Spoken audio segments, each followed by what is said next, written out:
Let's start with a question that will expose your entire fragile philosophy, a question most people are too afraid to ask themselves. What are you actually defending? Go on, think about it. Is it your house? The wood? The nails? The drywall? Is it the carefully curated collection of stuff inside it? The flat-screen TV, the imported furniture, the memories you've attached to these inanimate objects? Because if that's what you're willing to die for, a pile of depreciating assets and a mortgage that owns you more than you own it, then you've already lost. You've mistaken the cage for a fortress. You've chained yourself to a stationary target in a world where the only winning move is to not be where the blow lands. Your greatest strength should be your mobility, but you've traded it for a postcode. Now, imagine you're a Boer farmer in South Africa in 1899. The most powerful empire on Earth, a global machine of conquest, is marching toward your farm.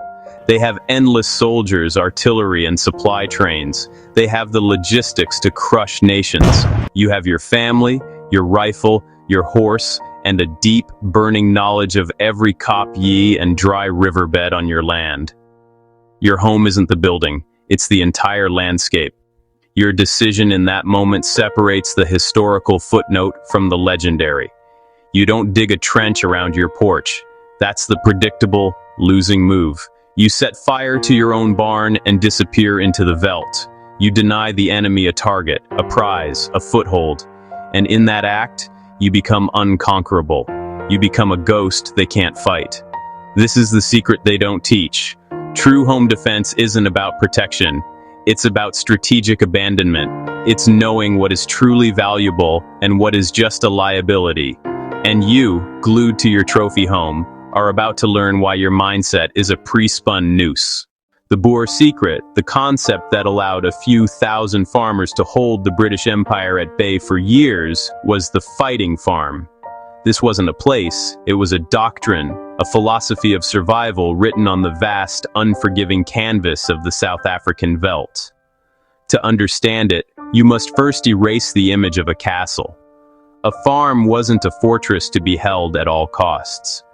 It was a node in a living, breathing network. Think of it less like a stronghold and more like a lily pad on a pond, a temporary point of stability in a fluid environment.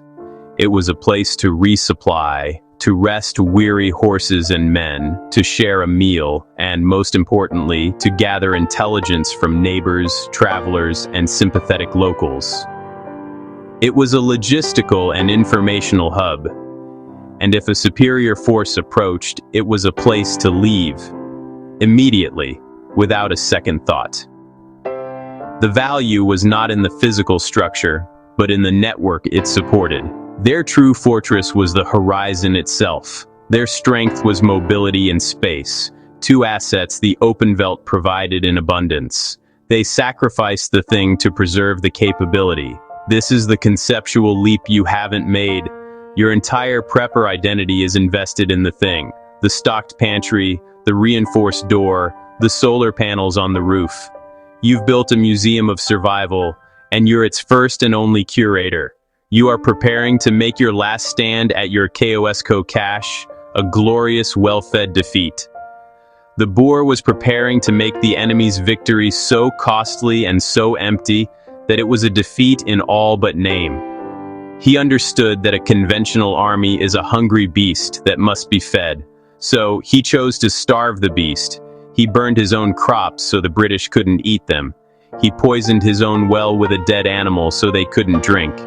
He turned his homestead from an asset into a liability for the enemy. Every captured farm became a drain on their resources, not a prize. This requires a psychological divorce from stuff that you are clearly not ready for. It's a level of unsentimental, brutal pragmatism that modern comfort has bred out of us. You'd rather die surrounded by your full cans of beans than live free having burned them. You see those cans as your life, when in reality, they are an anchor. That's not preparedness. It's a consumerist death cult with a tactical paint job. All right, a little roast to see if you're still here, or if you've stormed off to polish your bug-out bag in protest. Let's get specific. What's the difference between a Boer commando and a modern prepper? The Boer could live for a month on what he carried on his horse: a rifle, a bandolier of ammunition, a bag of biltong, a blanket, and a Bible. His primary tool was his intimate knowledge of the land. The prepper needs a 5-ton truck to move his 72-hour kit, which includes 3 different water filters, a solar-powered espresso machine, and tactical sporks. And the only thing he can shoot is his own foot on the first day of the collapse, because he's never actually moved under load. One is a lightweight predator, perfectly adapted to his environment. The other is a pack mule, laden with treasure, waiting to be slaughtered by someone with less gear but more grit. Now, the first practical trick, a direct application of this mindset. Wagon Fort logistics. The Boers traveled with lagers, circles of wagons that could be quickly formed into a temporary defensive position. It was their mobile castle. But the hack wasn't the circle. It was what was in the wagons, the logic of what was kept mobile versus what was left behind. The core irreplaceable assets weren't in the farmhouse. They were never in the farmhouse. They were in the wagons, ready to move at a moment's notice. The spare ammunition, the blacksmith tools to repair rifles and wagons, the medical supplies, the family Bibles that held their history and their faith, the things that enabled future survival. The house held the replaceable bulk, sacks of grain, furniture, things that were heavy, common, and ultimately expendable. Your mistake is, you've done the exact opposite. Your irreplaceable items, family heirlooms, vital documents, your precious seed banks, your grandfather's rifle, are locked in a static safe in your static house. Meanwhile, your bug-out bag is filled with junk you could find in any abandoned gas station. Cheap lighters, paracord, MREs with a 5-year shelf life. Flip it. Your thinking is inverted. Your Wagon Fort is a series of distributed hidden caches. A buried PVC container on public land, a small storage unit in the next town over-rented under a different name, a waterproof box hidden in a relative's attic. Your home should hold the bulk water and food you're willing to lose, trade, or use as a decoy. It's your first line of expendable supply.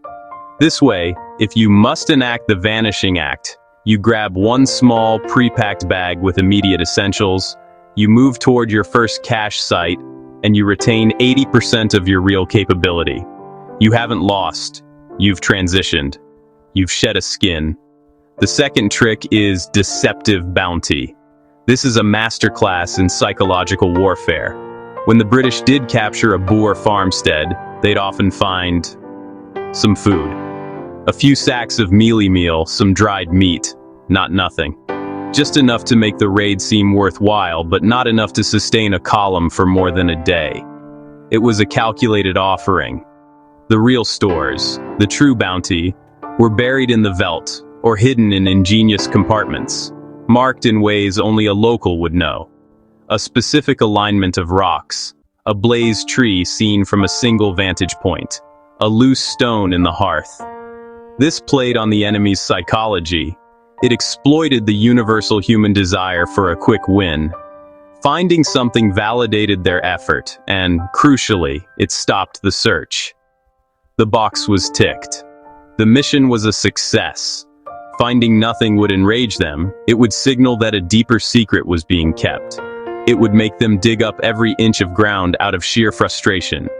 You can apply this by having a decoy cache, a sacrificial offering, a locked root cellar, or a sturdy closet with a moderate amount of visible, less critical supplies. Old clothes, some bulk rice, a few basic tools, maybe some expired canned goods. It looks like the prize. It's just difficult enough to get into to feel rewarding. It gets looted. The invaders, whether they're a desperate mob or an organized force, feel satisfied and move on to the next, easier target.